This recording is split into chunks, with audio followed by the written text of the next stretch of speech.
In this video, I'm gonna make a Splatoon poster in SFM, and now I'm finally back!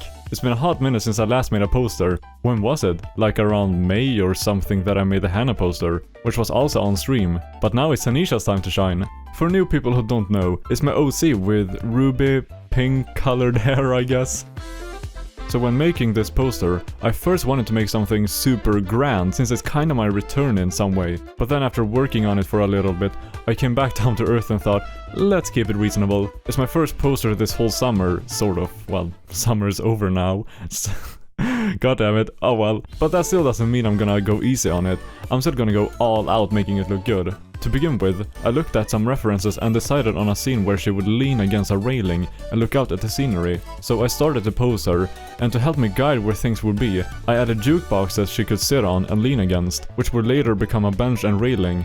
Okay, don't question why it's Minecraft jukeboxes, because I don't know either. It's the one that I always pick when I need a test block. At this point it's kinda funny, so I'm gonna keep using it. One thing to mention, you might notice something odd with the hoodie around her hips. That's because I want the hoodie to be more dynamic. Let me explain. The hoodie model doesn't have enough bones, so I can't bend it in the way I want to. So to get around that, I'm gonna render out two versions of the poster. One that has the hoodie in one direction, and then one in the other. So then later in the editing I can stitch them together, which works really well. It was somewhat tricky to do the pose, and when it was quote-unquote done, I still tweaked it a couple times later during the scene building phase. Speaking of scene building, it's time for it now.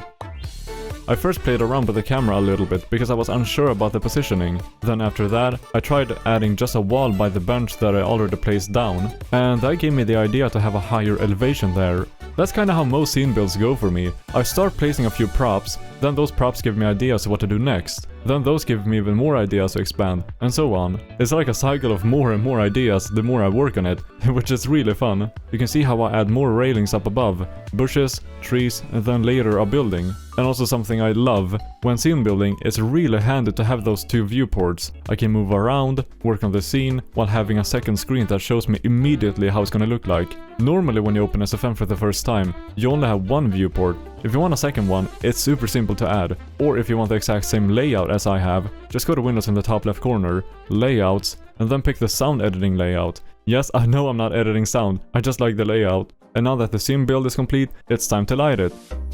So this is my current lighting process. I'm in the black void map, so 0 light is present. I first add ambient lighting, which is kinda like the light you would see if there wasn't a sun. So basically like overcast weather. Then after the ambient lighting is done, I add the sun. And in my world, there are multiple suns, I suppose. Okay, I like to add a couple because I find it's easier to get the result I want, but still make sure that shadows make sense. And if I didn't mention it, I have disabled shadows for the ambient lighting, but the shadows enabled for the sun. And something I like to do with the sun lighting, I like to decrease the shadow filter size to make them sharper, but then the shadows might start to become pixelated instead. And there is a fix for it. Save your project, close SFM, go to launch options, and type this in. It'll increase the shadow resolution, so they'll look much better. Though, depending on your computer, it might cause SFM to lag more, because, well, we're increasing the quality. And then after the sunlight, I add bounce light and subsurface scattering light, or SSS. Or in simpler terms, light that shines through things like ears and fingers. It's something very subtle, so don't go overboard with it. And for the bounce light, it's the light that comes from light bouncing on objects and hitting even more objects. Think of it as a really poor mirror. Like, try going in a pitch black room and turn on your phone's flashlight. Even though it's only pointed in one direction, the whole room has at least some light. Other programs like Blender does it for you, but not SFM, yippee! And after all that talking, it might sound kinda complicated, but it's really not. I just add light coming from below and make the color more saturated, and also disable the shadows. That's it. It's not that hard. So if you want to do it yourself, of course it's gonna be more complicated than your average, you know, pointing a light at the scene and then be done with it. But it's really not that hard when you get the gist of it. So, after that light explanation, let's talk about how I did this. You can see that there are reflections on the hair, railing and so on. I'm not gonna go too in depth, that could be its own video, but basically I put the camera inside the model, disable the model of course, then type this little command in the console which spits out a cube map or envy map file, which you can put on the model. There are already guides on how to do it, but if you want me to make a video on it, let me know. And now we're almost done, but before rendering, I went through everything, did some final touches, and then closed SFM to change the resolution to 4K like I always do. If you already have the shadow map there, it's no issue, just add the resolution next to it like this. Then open SFM and export it as a movie. And now it's the final piece of the puzzle, editing. I quickly fixed the hoodie thing I talked about earlier. It's a really quick edit so you can barely see it in the time-lapse. Then I do my regular liquify edits on the model, aka smoothing out everything to make it look nicer, fixing Tanisha's eyes, dots, lips, you know, the usual, color grading, add particles, add some extra effects which do take quite a bit of time, which is why the time-lapse isn't over. And then something you don't see in the time-lapse because I forgot to record it. After being done with the whole thing, I rotated the image a little bit, but anyway, since the time-lapse isn't quite over yet, I'll just let you sit back and watch. So, see you after the time-lapse.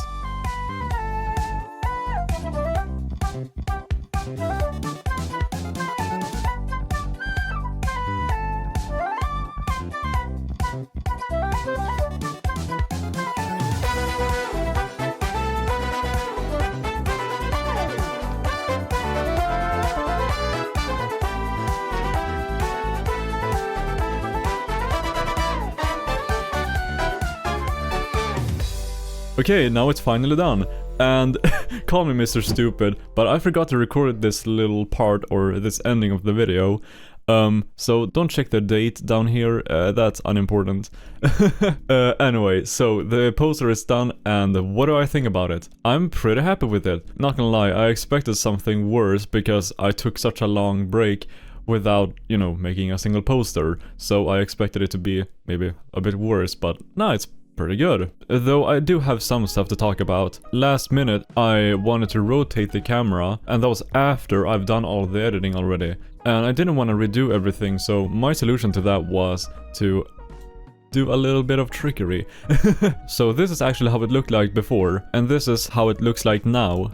I did some trickery with the clone stamp to kind of extend the poster and then be able to move it here instead. So this part is a little weird if you look close enough, and especially now since you've seen the original. However, if you've only seen this poster, which I did post it way before making this video, which is, don't look at the date, but anyway, but yeah, you probably didn't even notice anything. Now you probably do, but it worked. But then the rest of the poster, the lighting, I'm very happy with, except that I wish it was a bit brighter. Brighter in the way that you can see if we zoom out, it looks a little dark. In the darkness, like in the shadows here and stuff. I don't know, it's a bit too dark for my liking. The posing, decent. I'm not that great at posing, but hey, it works. And the scene build, I'm really happy with it. The foliage and stuff makes it look really cozy and just a bliss to be there. The particles also help with that. Shut up, phone. The particles also help with that, like the dandelion particles here, some other particles and stuff like that. And overall, I'm happy with it. So if you want to see me make more posters, I have many more on my channel, so check them out. But yeah, that's everything I have to say. Like it if you liked it, subscribe maybe, yeah, awesome, okay. But yeah, thanks so much for watching, and bye!